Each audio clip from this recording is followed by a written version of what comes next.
So you're a philosopher? Yes. Yes. Yes. Yes. Yes. I think very deeply. I think very deeply. I think very deeply.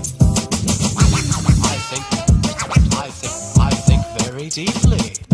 In about 4 seconds, a teacher will begin to speak. I think very deeply. Let us be clear. What is up, good people? This is your host, Dave Johnson. Welcome to the MadHouse. We're coming to you every Sunday night at 10 o'clock. You can follow us out on our Facebook page. No, I guess you find us on our Facebook page. I had that shit 2 weeks ago, and I had it last week, and I'm fucking it up this week. But you can find us out on Facebook. Come on, Vern. Cut me some slack, nigga. You can find us out on Facebook at facebook.com/WTT MadHouse. Or you can follow us out on Twitter at twitter.com WTT MadHouse. I'm all excited. I'm full of excitement in my soul and in my heart because Seattle just kicked Denver's ass. It's Super Bowl Sunday, baby. And okay, well, this is a pre-recorded episode, so I'm praying that Seattle kicked Denver's ass. I want to see Sherman act a motherfucking fool in the post-game wrap-up. I want to see him talk about Peyton real bad. But you know what? I don't have a problem with Peyton.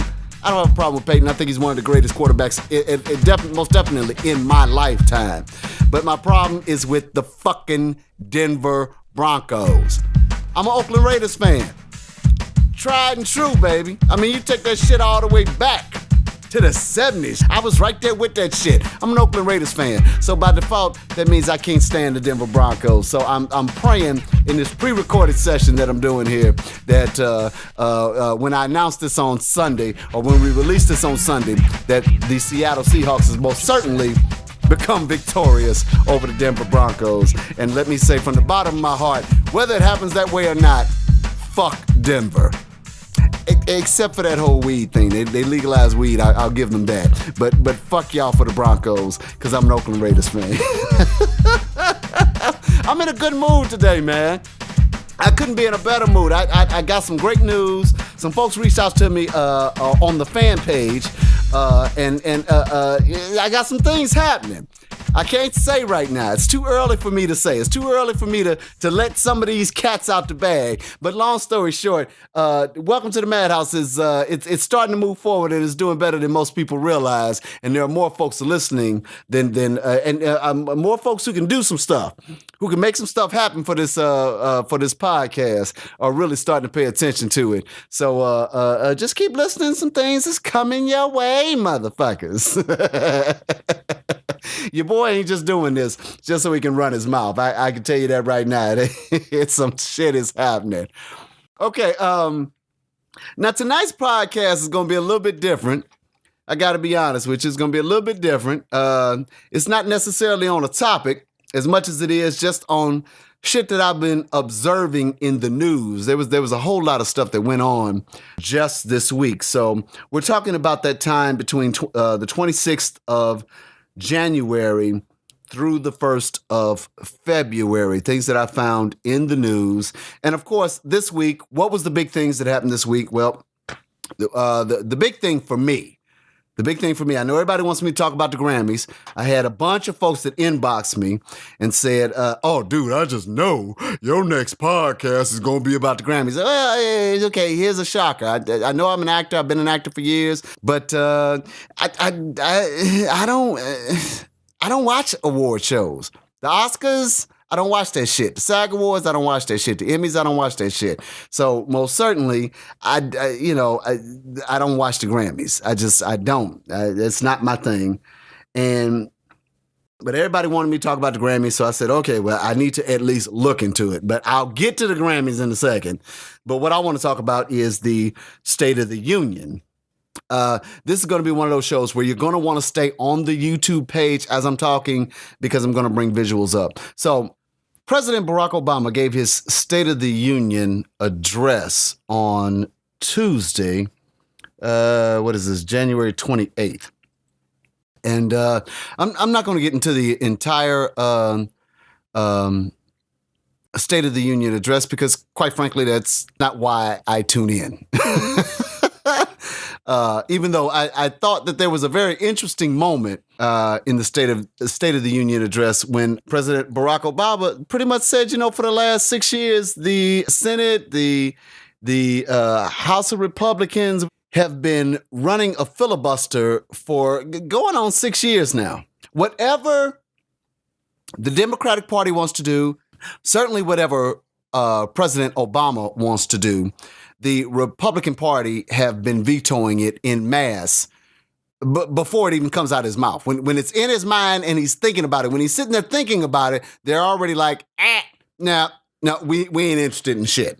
So President Obama said in the State of the Union address that he was going to start utilizing his executive orders. Now the Republican Party is acting a fucking fool about it. Now they freaking out. Yeah, that was interesting. But the real reason that I always listen to the State of the Union address is never about the president, because the president is always, in the State of the Union address, the president is always going to say, hey, we can do better. Hey, we're doing good. We're doing good. We're progressing. The things that we've tried are working. Some of the things we tried aren't working, but we're moving forward. That's always the State of the Union address. So I never watched the State of the Union address to get anything from the president himself, but it's always interesting to me to watch and see what the Democratic Party and what the Republican Party have to say in rebuttal to it. Because whatever comes out of the mouth of the president from the Republican Party, they're going to jump all over. Whatever the liberals hear, whatever the Democratic Party hears, they're going to fully support. But that wasn't even the news this time. That wasn't the thing that everybody talked about after the State of the Union address. What was it that everybody talked about after the State of the Union address? Well, I'll tell you. This fucking clown, tough guy, Congressman Michael Grimm, okay, repping Staten Island, New York, repping, okay, representative for the 5th borough. But he was interviewed right after the State of the Union, get his opinion on, what the president had to say and this, that, and the other. Now, let me give you a little background on Representative Michael Grimm real fast. But Representative Michael Grimm, he's a Republican. He's a former Marine, used to be an undercover FBI agent and a Wall Street banker. And Republican Congressman Michael Grimm has a pretty interesting reputation for his temper. And I'm not going to go into all of this, but there's a report that's here about some stuff that went on in a club between him and a Caribbean woman that he walked in with, and the Caribbean woman's husband. You got to look the shit up yourself. It's just interesting. But here's why I even bring him up.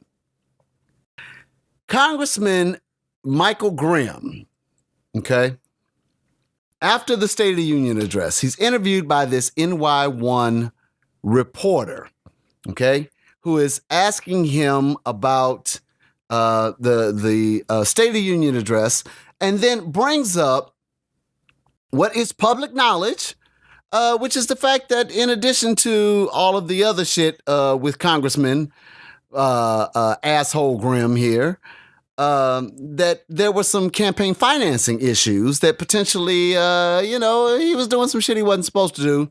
And Congressman Grimm made it very clear, I'm here to just discuss the President's State of the Union, and we're not going to talk about my campaign financing. Walks off camera, storms off camera, right? Storms off camera. So the reporter, Mr. Michael Scotto, goes on ahead, wraps up his report, and when he's done, here comes this motherfucker, U.S. representative, congressman, representing Staten Island. Michael Grimm storms back on to the set And because the interview's over, I guess he's only assuming that the camera's not rolling, or maybe he just doesn't give a fuck. Because like I said, he's got a history of this shit. Storms up, walks up on the reporter, threatens the reporter. Let me be clear. You ever do that to me again, and I'll throw you. I'm sorry. Okay, here's the quote. Let me be clear to you. You ever do that to me again, and I'll throw you off this fucking balcony. Damn. Damn. He goes on to tell the reporter that asking me about my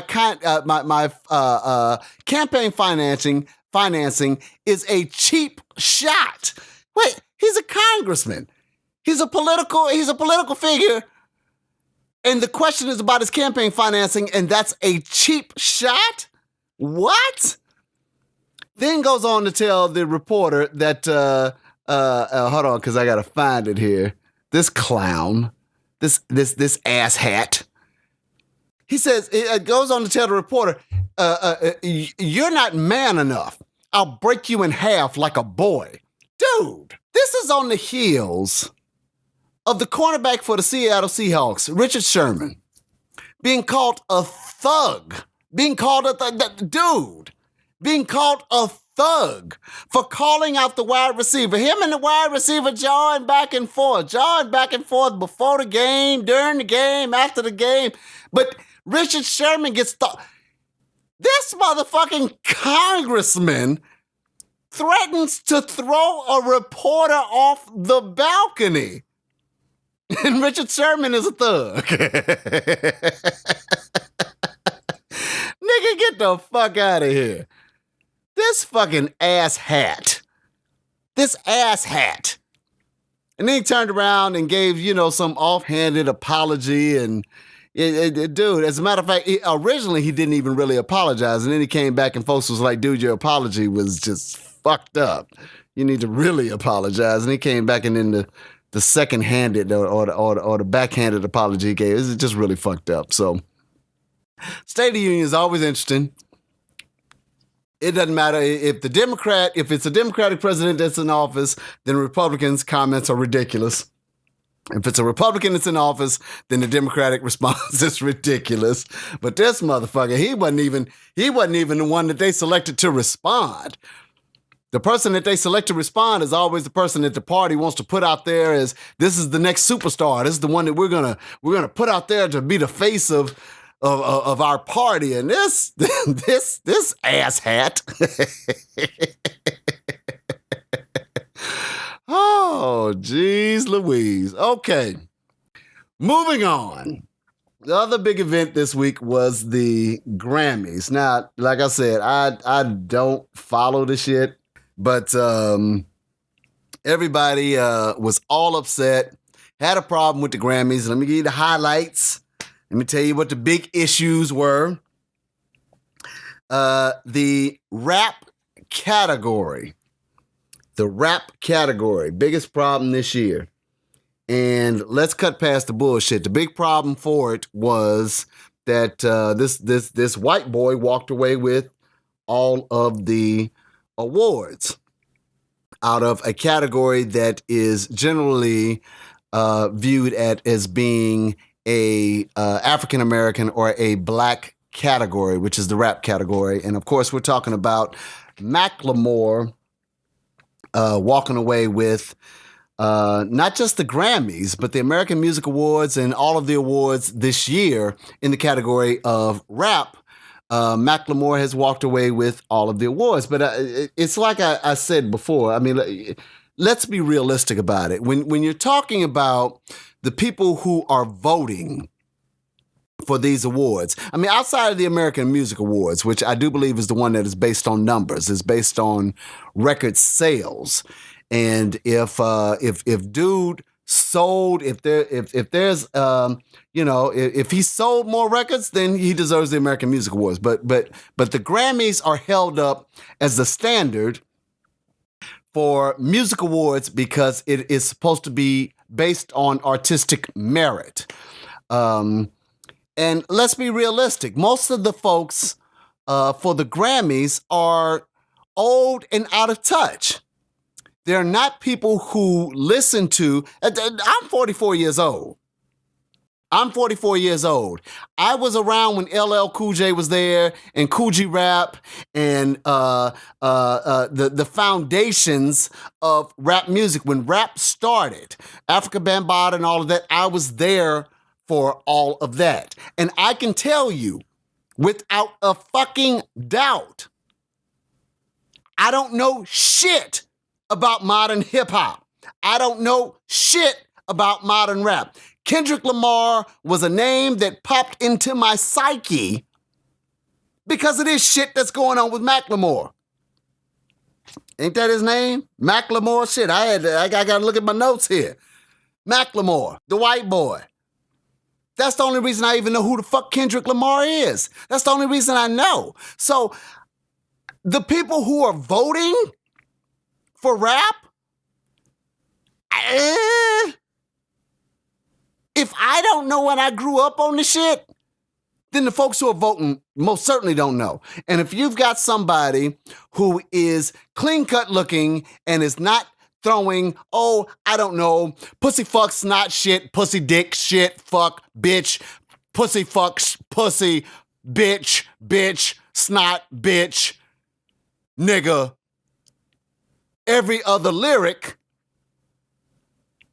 there's a good chance that person is probably going to get the Grammy. So everybody losing their fucking mind about Macklemore beating Kendrick Lamar. You got to look at the playing field that you're dealing with. And the reality is he didn't stand a chance. He just didn't. He didn't. And let's move on. The other thing about the Grammys that everybody was losing their mind about was the on-air wedding ceremony that happened and the same-sex marriage and Queen Latifah facilitating the wedding ceremony and folks out there on Facebook screaming, I wish she would just come on out the closet. Well, you know what? Here's the thing. If Queen Latifah is gay, if she is gay, it's her personal choice, and therefore it's her personal choice to come out or not come out. Get off her sack. Okay, wait a minute. Hold on. Okay, I just made a derogatory gay reference by saying that Queen Latifah had nuts. But you understand what I'm saying here. It is her choice to decide to come out. It is her choice. She may not be gay. Okay, Queen Latifah has had a talk show. She has had interviews with this, that, and the other. She's been in every other magazine that you can think about. She has had opportunity after opportunity, if she's gay, to come out and say, hey, suck my titty, I'm gay. She has not done it, so you don't get that privilege to say that she's gay. But let me say this. The controversy was over the... And I'm going to say it was 34. I think it was 34 marriages that were, or marriage ceremonies that happened during the Grammys. And some of them were same-sex marriages. And so, you know, some folks were upset about it. But clearly, hands down, based on what I saw, the two things that everybody is screaming about, as far as the Grammys is concerned, is Katy Perry. Katy Perry used to be a Christian artist named Katie Hudson, and she is now a secular artist, and her performance of Dark Horse has folks losing their fucking mind. As a matter of fact, I want to say there is, if you go out to YouTube, there is a video that from Truth Stream Media. Now, let me say this. For the most part, I try to stay on the other side of this argument. At some point in time, I probably will end up having to do something about the evangelical Christian attack on all things that is not evangelical Christian. But Truth Stream Media has a video out here called "Did Katy Perry Really Summon Satan at the 2014 Grammys?" Now, I watched the video. And it's interesting. It's like Miss Katy Perry. She did some things, especially when as Katie Hudson, she was doing Christian music. You turn around and look at Dark Horse or her performance of Dark Horse, and it's like, wow, okay, the Christian faith must have really just fucked you up, because you look at this video and clearly you pissed off, because you went for every imagery possible to upset folks like Truth Stream Media. And the reason I keep calling them out like that is not so much for Katy Perry, but I will say this. They are very upset with Miss Perry. As a matter of fact, there were Christian artists who got up and walked out of the show. Got up and walked out of the Grammys because it was too much, which, it just screams publicity stunt. It screams an opportunity for them to get their agenda out there, because it's the fucking Grammys. It's the fucking Grammys. It's an arts award show. And for the last, 20 years? 30 years? Probably longer than that. It's all about racy, and you knew what the fuck you were coming to. Mandisa, the American Idol contestant, who is now a huge contemporary Christian artist, didn't even show up, and she won 2 awards. She didn't even show up for the performance. So for you to show up knowing goddamn good and well what you were going to see, and to make this public stance to get up and walk out, it screams publicity stunt. But I say all that to say, Miss Katy Perry and the same-sex marriages were just too much for the evangelical Christians. And the third thing on their list of things that they just could not stand from the performance for 2014 at the Grammys was Beyonce and Jay-Z. Now, dude, let me tell you how deep this shit goes.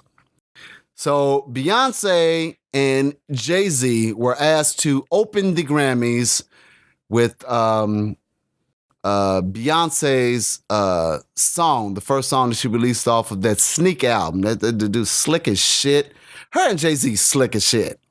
They slick as shit. But she fucked around and dropped that album out there on iTunes without anybody even knowing that that's what they were going to do. And the first single off of it was this song, Drunk in Love. Now, if you're not familiar with it, I'm like I said, as I'm doing this broadcast, I'm going to go ahead and put stuff out on the screen. But Drunk in Love is literally that. It's a song about a couple, a married couple. Okay? I'm going to assume they're married. Because Beyonce's married, and clearly in the video, her husband is present, and in the performance on the Grammys, her husband was present. And when she does the song live, guess what? Her husband is present. So I would have to assume that the song is about a married couple, but if not, we can assume it's about a couple. But the song is about this couple who drink.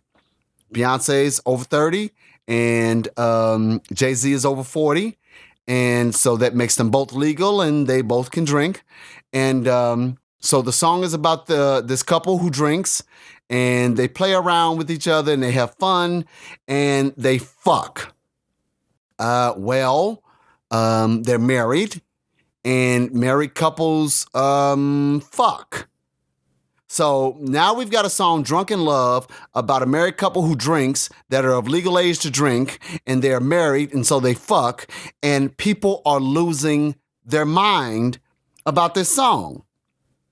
People are losing their mind about this song because they feel like this is something that belongs in the bedroom and is not out for public display. Well, here's my problem with that.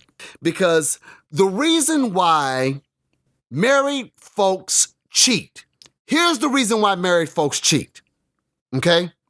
And I'm going to call a fucking spade a spade. When you were out here and you were single, you were doing this nasty stuff. And when she was out here and she was single, she was doing this nasty stuff. So if I'm going to be with this person that I am committed to for the rest of my life, what is wrong with the two of us doing this nasty stuff? And to me, that is a more realistic view of what a marriage should be between a man and a wife, especially for one where they want to make sure that their relationship is protected. So I don't have a problem with Beyonce coming out with this song. I want to clarify that. I don't have a problem with Beyonce coming out with this song or Jay-Z coming out with this song with Beyonce where they are explicitly talking about being raunchy with each other. They're a married couple interested in being a married couple, interested in being nasty and sexy to each other. It would be a totally different thing if Beyonce came out with a song where she talked about, oh, all I think about is Idris Elba. Oops, I'm sorry, my husband. But no, she comes out with a song where she says, hey, we got drunk. We got drunk together. And the next thing I knew, we was writhing and doing nasty shit on the kitchen floor. Well, shit, that sounds like a hot night with my wife. You motherfuckers need to get up off your bullshit. Y'all need to get up off your bullshit. Because where was all of this disdain when Beyonce was doing all the single ladies? You remember the video for all the single ladies? Remember the outfit she had on in that video? You trying to tell me that the outfit she had on at the Grammys was worse than that outfit? Didn't nobody say a fucking word then. What about the video for Baby Boy? Do you remember that video? Where she pretty much grinded all on the wall and freaked her shadow? Do you remember that video? Didn't nobody say a fucking word then. Why? Because she was being nasty for all the single ladies. All the single ladies, y'all could all run out there on the floor. Throw your hands in the air, all the single ladies. Remember that shit? But now she's being nasty for her husband, and y'all got a problem with it. And it speaks to a bigger issue, and I'm going to go ahead and call y'all out on your bullshit. Here's the problem y'all have with Beyonce. Bottom line. Because what you're saying is, when Beyonce did it for the single ladies, she was speaking to the fact that the single ladies get nasty. And why do they get nasty? Well, for the same reason that you all wear your mini skirts and go to the clubs and stand there in the middle of the dance floor and do all the single ladies, because you're trying to get a man. It ain't sincere. The shit ain't sincere, but you're trying to get a man. So you do all that nasty shit to get this man. And you fuck, and you get drunk, and all the stuff that she talked about in this song, you do all that shit when you're trying to get a man. But then you get the man, and then you feel like you don't have to do that shit. Well, if you got Beyonce, who is fucking beautiful and talented and ridiculously rich and non-dependent on her husband. She's rich regardless of Jay-Z. The two of them getting together just makes her stupid rich, okay? She's self-sufficient on her own, a bad bitch on her own. And guess what? She's still fucking her husband. And that's what y'all don't like. Y'all don't like that. It puts too much pressure on you. Because if Beyonce is doing it, and she's rich and fine and powerful and talented and don't have to, but she's choosing to do it to please her man because, I don't know, here's a crazy thought. Maybe she wants to keep her man happy. Maybe she wants to, I don't know, make the marriage work. Then that means if Beyonce got to do it, then you got to take your ragged ass on home and do it with your husband. That's what the shit boils down to. But I will come back to that because that it just pisses me off. But what bothers me is these same evangelicals are now calling her, are calling the performance raunchy, and so much so that they're okaying what this Metro UK, this motherfucking Andre Harmsworth for Metro UK wrote about parents' reactions to Beyonce's sexy performance. Okay, so this is a paper. This is a UK paper, a paper in the UK talking about Beyonce's performance. And the headline read, "Whore Beyonce angers parents with raunchy act." Whore. It's shit's just blown. It's blown out of proportion. It severely bothers me. You know, the Metro. Okay, this is Metro. This is evidently this is some site out in the UK. But they're talking about horrified viewer Mandy Flores wrote on Facebook, "Aren't you a mother now? Thought you had class. How trashy. And I couldn't even let my 8-year-old watch." Now, first of all, the fucking Grammys come on past 8 o'clock. Put that little motherfucker in the bed. Quit playing with me. You have never done anything like that. I'm so disappointed. Come on now. First of all, the outfit she has on she's more covered than what a ballerina would wear. If you think about what a ballerina wears, Beyonce is way more covered. And like I said, this woman's over 30, talking about having a drink with her husband, getting drunk, and doing nasty shit. And I'm sorry. It promotes a healthy married lifestyle. The problem why the reason why in this country most marriages fail is because most bitches think, hey, we supposed to have some, once we get married, we fornicate, we don't fuck anymore, and that's why he's got the side chick so he can fuck. What do you think we just like to fuck during the courting process and then we're cool with fornicating? No, lonely heifer. Beyonce's trying to teach y'all something. Pay attention. So anyway, let me just move on past that shit. Because as I'm sitting here looking at it, the one thing that keeps catching my eye is that they keep talking about how whorish this 17-time Grammy winner Beyonce is. 17-time Grammy winner, not nominee, Grammy winner. So cut past the bullshit. Moving forward, I guess staying in the lines of music, old man, his royal badness, Prince, formerly known as Symbol,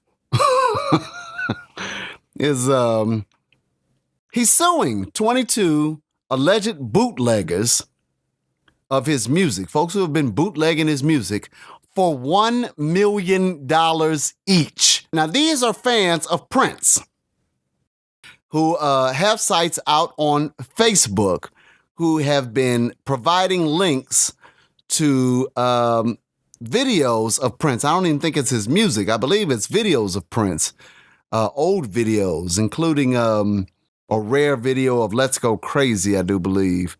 But he's suing 22 of his fans for $1 million each, dude. And it goes so far as to list the names. I'm not going to go into. If you go to www.nydailynews.com to their entertainment section, or actually if you just do a search, because it's all over the internet.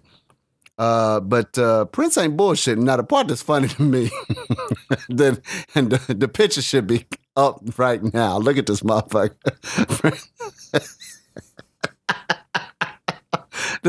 This picture that they got of Prince, this motherfucker got a look on his face like, I told you motherfuckers about bootlegging my shit. I told you about bootlegging my shit, you motherfuckers. this nigga look mad than a motherfucker. Dude, this picture tickles the shit out of me. But this Prince ain't bullshitting.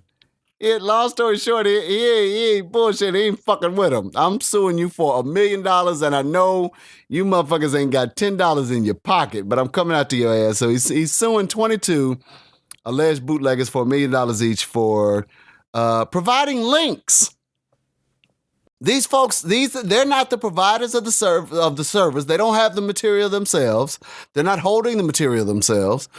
All they're doing is providing the links. They have a Facebook account where they've placed the link on their fan page of Prince. It's a Prince fan page.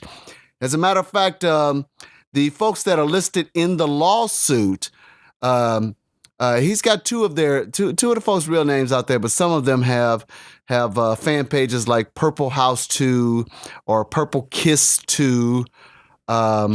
But all they're doing are providing links to the videos that are in question. That's got this picture fucks me up, but got the pictures. Goddamn, that has the videos that Prince is so upset about, and he's suing them for $1 million each. I don't know. That's interesting. That's interesting. He ain't fucking around. Prince ain't fucking around. So I'll be making sure to follow that shit. Staying in entertainment, but moving forward, Justin Bieber. Now, let me say this. Like I said, I'm 44 years old. I had my birthday this month, but the January is about to end, so we've moved out of Capricorn into Aquarius, and we're moving into February. So I've enjoyed my month, but my birthday was on the 10th, and I'm like I said, I'm 44 years old. So I don't keep up with motherfuckers like Justin Bieber, but it's hard not to. It's hard not to when you got this motherfucker trying to, I don't even know what he's trying to be. I'm confused. Justin, you got me confused. I don't know what you're trying to be with the pictures with the hooded shirt, looking like the Unabomber. I don't know. Hard is a category you will never achieve, young man. Just stop it. But this motherfucker, I'm out here on Rolling Stone, and it says Justin Bieber's month of legal woes has earned the singer his share of detractors, but there's at least one person coming to his defense. Now, before I get to that person, let me say what's going on right now. Justin Bieber had to turn himself into Toronto police for allegedly assaulting his limo driver. This is the latest thing that's going on with Justin Bieber, and folks are calling him Canada's worst export outside of Canadian Mist. Because if you're a drinker, they can have that shit back. God damn, my father used to drink Canadian Mist. That fuck. But they're saying Justin Bieber is Canada's worst export. And who's coming to his defense but Toronto Mayor Rob Ford? Yes, Rob Ford. Not since Mayor Marion Barry has there been a motherfucker lower on the list of people who should be coming to defend anybody. When a host called Bieber, and I'm reading from Rolling Stone, an article on Rolling Stone, but when a host called Bieber Canada's worst export, Mayor Rob Ford. Now keep in mind, Mayor Rob Ford, who has admitted to smoking crack. This is what this motherfucker said. Well, you know what? He's a young guy. And at 19 years old, I wish I was as successful as he was. Hell, he's 19 years old, guys. Think back to when you were 19. This is what Toronto Mayor Rob Ford said. Straight up, Ford stopped short of being a fan of the pop store, and I'm still reading from the site. Ford stopped short of being a fan of the pop store's music, though. I don't really follow his music, he said. I'm 45 years old. I like Led Zeppelin, the Stones, the Eagles, and I smoke crack. Well, he didn't say that part. I threw that in. But he might as well say that part. Yeah, might as well say that part. Now, they don't mention that. Well, they do mention it in this article. But Mayor Ford, in addition to smoking crack, is currently being accused of paying to have a man beaten in jail to hide the fact that he smokes crack. There's a lawsuit against Rob Ford that he plotted a jailhouse beating to hush up talk about his drug use. Now this is from Newz. Newz is one of my favorite sites. But this motherfucker, Ford's estranged brother-in-law, his sister's ex-boyfriend, right? This dude named Scott McIntyre. Okay, this dude was put in jail in March 2012 after he was charged with threatening to kill Ford. So, according to what this motherfucker is saying, according to what McIntyre is saying, while he was in jail, Ford paid to have this ex-football player that evidently Ford used to be a coach of.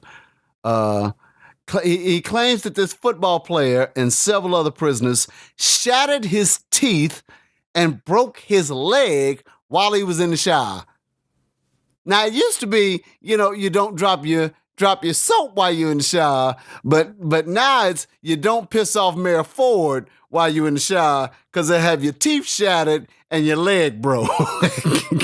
This motherfucker is supporting Justin Bieber now and saying that we being a little harsh on Mr. Bieber. So Well, if Mayor Rob Ford thinks that's harsh, how's about an online petition that the U.S. government is having to consider right now to have Justin Bieber's ass deported back to Canada? I mean, Mayor, since you like him so much, take him back. And that's a real thing. The White House press secretary has confirmed that an online petition of 220,000 signatures has forced the U.S. government to take into consideration deporting Justin Bieber back to Canada. So you can have him, Mayor. You can have him. Speaking of singers, Nigerian singer. Now this, I found this out on Facebook, and it was one of those. You see those stories sometimes out on Facebook, and you tell yourself, okay, this has got to be some fake shit. But this is a real story. Nigerian singer. Her name is, and I know I'm either going to pronounce this perfectly right or fucked up wrong. It's Dinsia or Dinchia. One of the two. Or neither. I don't know. But she's a Nigerian singer, Nigerian Cameroonian. They say she's a pop singer. And she has come out with a skin lightening cream. Okay, it lightens the tone of your skin, and it's called Whitenicious. Let me say that again. Nigerian singer Denisha has come out with a skin lightening cream called Whitenicious. And according to the World Health Organization, nearly 77%, oh my God, of Nigerian women, the highest percentage in the world, are using skin lightening products on a regular basis. Damn. Cradle of motherfucking civilization. Africa. Wow. Whitenicious promises to help users rid themselves of pesky dark spots by gradually lightening the hyperpigmented areas of their skin. Now, first of all, let me go ahead and put this picture up here. And that's Dencia or Dencia.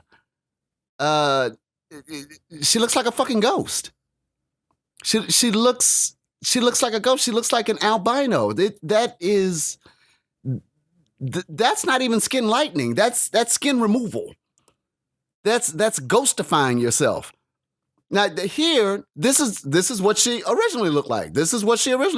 And y'all know I like me some chocolate sisters, so I'm very confused how we went from here to there. But evidently, skin issues or skin tone issues is huge in Africa.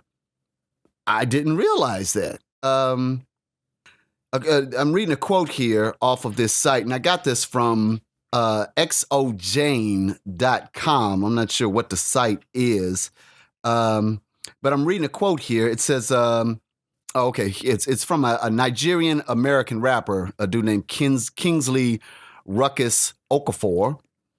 And here's his quote. It says, "It's hard to understand until you've been in the streets of an African nation. There's a different treatment and desirability factor in Africa for lighter-skinned women, well beyond what we experience in the U.S. God damn, really? It's an epidemic. You can't walk a day in the streets of Lagos without seeing someone who has or is bleached. The possible benefits for bleaching your skin, I assume is what he's talking about, is more respect, increased desirability to men. And these factors outweigh the consequences of, whatever it is that this skin treatment can do to people, which is wild. Because the article goes on to say that skin bleaching has terrible consequences. You can get skin burns, rashes, permanent abrasions, that any of those or many of those creams contain toxic levels of mercury. But I keep going back to this image of her, and that is frightening. That's a frightening thing to look at for a myriad of reasons. But I'm going to let that image sit there and let you kind of process that is a black woman born in Africa, a Nigerian woman. Wow. Okay. Moving on. George Zimmerman. Remember that guy? Remember George Zimmerman down there in Florida? You might not remember him. He neighborhood watch guy, conservative, Republican, shot a kid, cold blood, murder. That guy, George Zimmerman. George Zimmerman has agreed to a celebrity boxing match. He has agreed to participate in a celebrity boxing match. The promoter hasn't selected his opponent, but since his announcement, 3,700 people have volunteered to jump on in the ring with Mr. George Zimmerman, including The Game, the rapper, The Game. You know him? Well, the game came right out and said publicly, I want to be that guy. I want to be that guy. As a matter of fact, the quote that The Game said is, I would not be boxing for me. I'd be boxing for the legacy of Trayvon Martin and for his family. He said, I would box him to knock him out. I would definitely take pleasure in it. It's legal. And I want to show him you can solve your disputes without a weapon. Yes, you don't use a weapon, just knock somebody's fucking teeth out. Now, the irony to me is that, because you asked the promoter about it, and the promoter's like, as to why George Zimmerman would do this. And it says, the promoter says that George Zimmerman always has had an interest in boxing and that he thinks it would be something he would enjoy.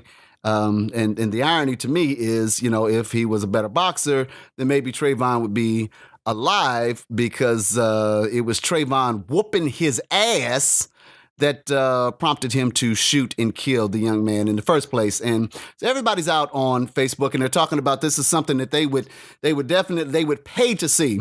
As a matter of fact, my man Mike out there on Facebook said what they should do is set the fight up, and then at the last minute bring in Mike Tyson. Should bring in Mike Tyson, because Mike Tyson is a celebrity. So, bring Mike Tyson in as a ringer and let him go 30 seconds with George Zimmerman and see how that turns out. And like I said, so everybody's having fun, and they're thinking, man, this would be some shit that I would certainly watch. But in the midst of all of this, I want everyone to think. I just want you to think for a second that, regardless of the outcome, I mean, ultimately, at the end of the day, it's a promotional fight, and nobody's going to really allow any real damage to happen to George Zimmerman or to any of the contestants in these celebrity matches. As a matter of fact, usually, when they do this, they have on so much protective headgear, you can almost hit them with a bat and nothing's going to happen. But ultimately, it's not going to bring Trayvon back. So, for all the comments that are going out there, I would love to see George Zimmerman get his ass whooped. Trayvon is still gone. So with that, I am going to go ahead and say, I'm out of here, motherfuckers. This is news you can use. I think I'm going to do this at the end of each month. Just kind of, take a break from doing topical stuff. And maybe I'll do the topics, 3 times a month. And then I'll come in and do news you can use and kind of summarize things that people are talking about out here in the world at the end of each month. Now, next week, I'm looking forward to it because my blood is going to be joining me on the show. He is an economics professor down there in Georgia, and we're going to discuss some things such as the president's decision to raise the minimum wage, as well as the minimum wage hike that happened out there in Seattle. And of course, I need somebody to break down to me this wealth disparity between the top 85, as they call them, these arrogant motherfuckers. I don't know if you all have seen the interviews with these cats, but I mean, they so arrogant with their shit. It's infuriating. The reason that the other 3.5 billion that are poorer than them, it's 85 people, and then there are 3.5 billion of us that don't have as much wealth as these 85 do, and the reason for that is that we're lazy. That's what they say. They say we're lazy. So I need to talk to my cousin and find out from my econ professor specialist if the issue every time I go to my bank or I attempt to get a loan or any of that is because I'm lazy. I just got to find it out, because if it's a laziness issue, then I just need to get to work so that I too can have insane money hanging out of my anus. It's just a lazy issue. So I can't wait for that to talk to him about it. So thanks for tuning in. And I don't know if you all listened to the last podcast, but I certainly put the shout out to please tell your friends about the show. And if you have not subscribed to the YouTube channel, please subscribe to the YouTube channel so that you can keep up with what it is that we are doing. And in addition to that, if you are a fan out on our fan site, on Facebook, facebook.com/WTT MadHouse, inbox me or shoot me a comment, because we want folks to participate in this show. So if you would like to come on the show as a guest co-host, hit me up. Let me know. I can let you know what the topics are. You tell me what it is that you're interested in. And we can get you on as a co-host. As a matter of fact, like I said, I got some things in the works. I can't talk about it right now. I can't talk about it, but I got some things in the works with a person who is potentially interested in coming in as a co-host, and it would be extremely cool if I can make that happen. So, having said that, as always, it is a pleasure. Thank you for listening to my madness. Join me next week and every week, every Sunday at 10 o'clock as I spit tomfoolery. And with that, my peoples, I say, peace!